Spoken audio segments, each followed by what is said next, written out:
नमस्कार साथियों, लोकसभा चुनाव के परिणाम के बाद हार की तकरार भी शुरू हो चुकी है और तकरार शुरू हुई है हरियाणा के कुरुक्षेत्र से। आम आदमी पार्टी के उम्मीदवार इंडिया गठबंधन की ओर से डॉक्टर सुशील गुप्ता की हार के बाद कहीं ना कहीं चर्चाएं शुरू हो चुकी हैं, एक दूसरे पे आरोप प्रत्यारोप शुरू हो चुके हैं। तो आज हमारे साथ हैं आम आदमी पार्टी के वाइस प्रेसिडेंट अनुराग जी। क्या हाल है? बिल्कुल बढ़िया, आप बताइए। हार हुई है, कहीं ना कहीं लोग लग रहे थे कि जीत रहे हैं, तो जिम्मेदार कौन है?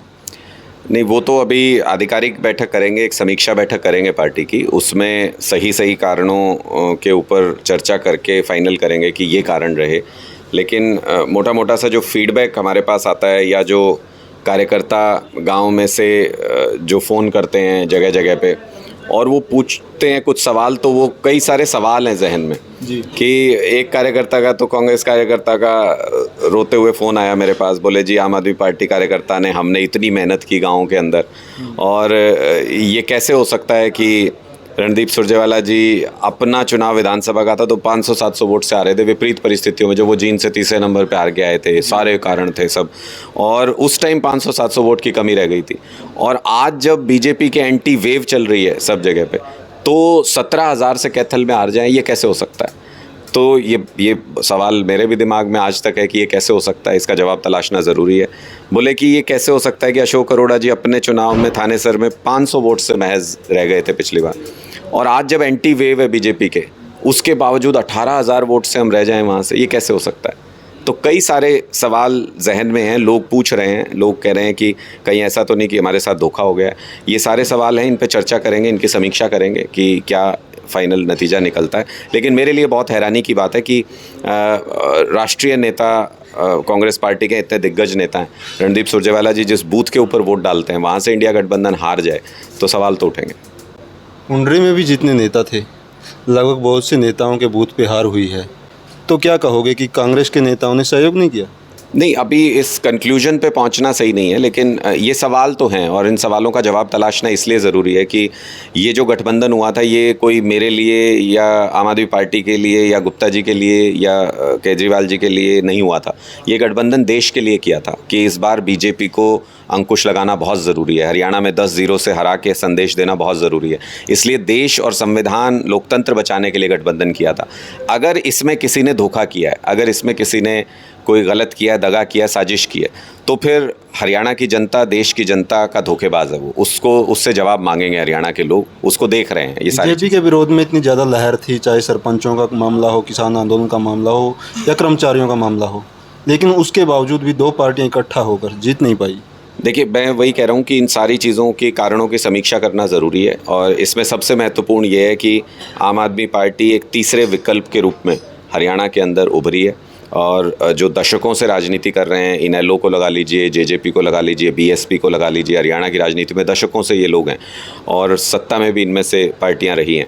उसके बावजूद इन तीनों का, पूरे हरियाणा का टोटल वोट अगर जोड़ लो, उससे ज़्यादा वोट हमको एक कुरुक्षेत्र की सीट पर मिला है। इसका मतलब कि तीसरा विकल्प अगर कोई हरियाणा के अंदर है कांग्रेस और भारतीय जनता पार्टी के बाद, तो वो आम आदमी पार्टी है। और ये आने वाले समय में हमारे लिए सुनहरे भविष्य के संकेत हैं।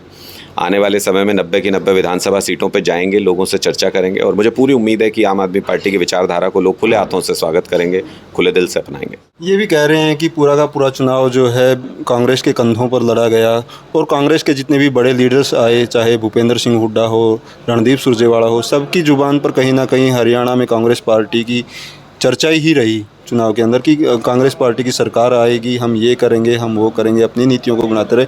और कहीं ना कहीं आम आदमी पार्टी की लीडरशिप भी यहाँ कमज़ोर दिखाई। देखिए, वो गठबंधन धर्म का पालन हमने तो अपने दिल से किया, हमने अपने ईमान से किया।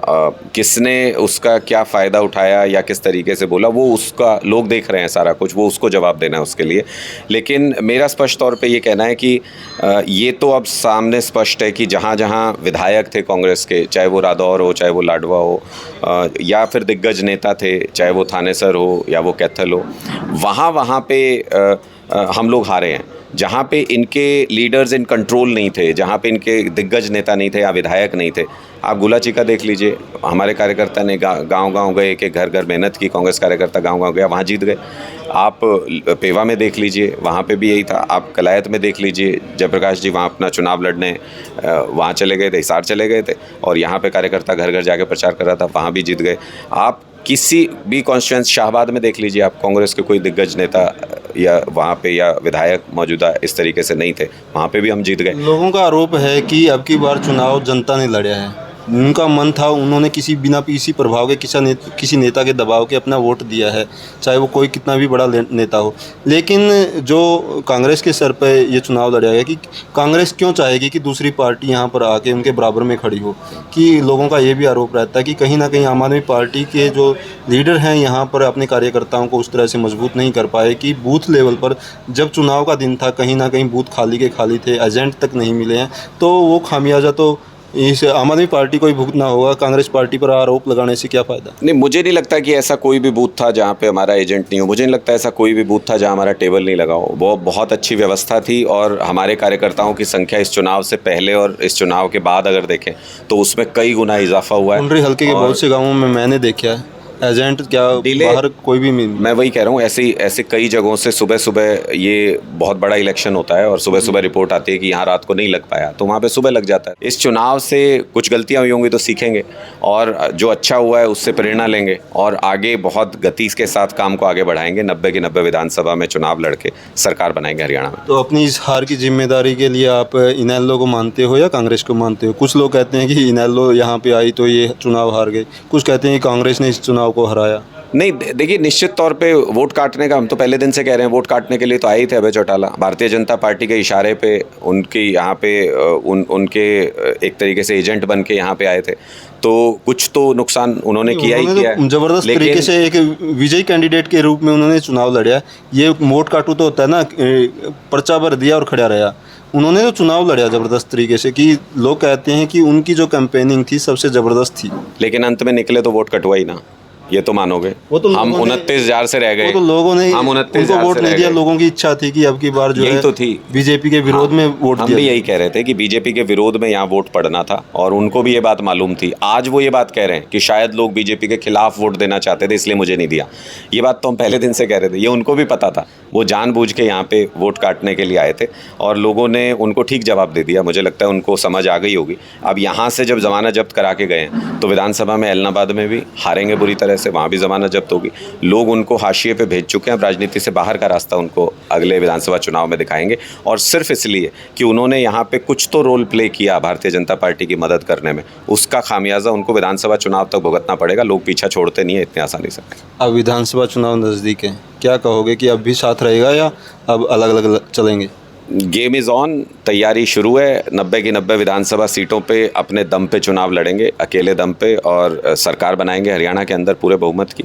ये हमारा बहुत स्पष्ट है। ये गठबंधन लोकसभा चुनाव के लिए था, उसमें बहुत स्पष्ट बात है, वो हमने पहले से ही हमने भी बता दिया था, कांग्रेस ने भी बता दिया था। जो तारीफ़ें की जा रही थी एक दूसरी पार्टियों की, अब एक दूसरे पे छींटाकशी शुरू हो जाएगी। नहीं, आप ये देखिए कि लक्ष्य क्या था। जैसे मैं आपको एक उदाहरण देके समझाता हूँ। गांव में जब सरपंची का चुनाव होता है तो 10 लोग खड़े होते हैं, अलग अलग अपने मुद्दे बोलते हैं, एक दूसरे के खिलाफ भी बोलते हैं। गांव पे अगर कोई संकट आ जाए तो फिर वो 10 अलग अलग थोड़ी खड़े रहते हैं, वो एक हो जाते हैं। तो ये देश के ऊपर संकट था, संविधान के ऊपर संकट था, उसको ख़त्म करने के लिए हम इकट्ठा हुए थे। लेकिन उससे कांग्रेस ने और भारतीय जनता पार्टी ने जो हरियाणा के साथ किया है वो मिट थोड़ी जाएगा। वो तो सवाल अपनी जगह पे खड़े हैं। अब जब हरियाणा के लिए चुनाव होगा तो वो सवाल पूछे जाएंगे, हरियाणा की जनता वो सवाल पूछेगी। तो मुझे लगता है कि हरियाणा का चुनाव हरियाणा के मुद्दों पे लड़ा जाएगा।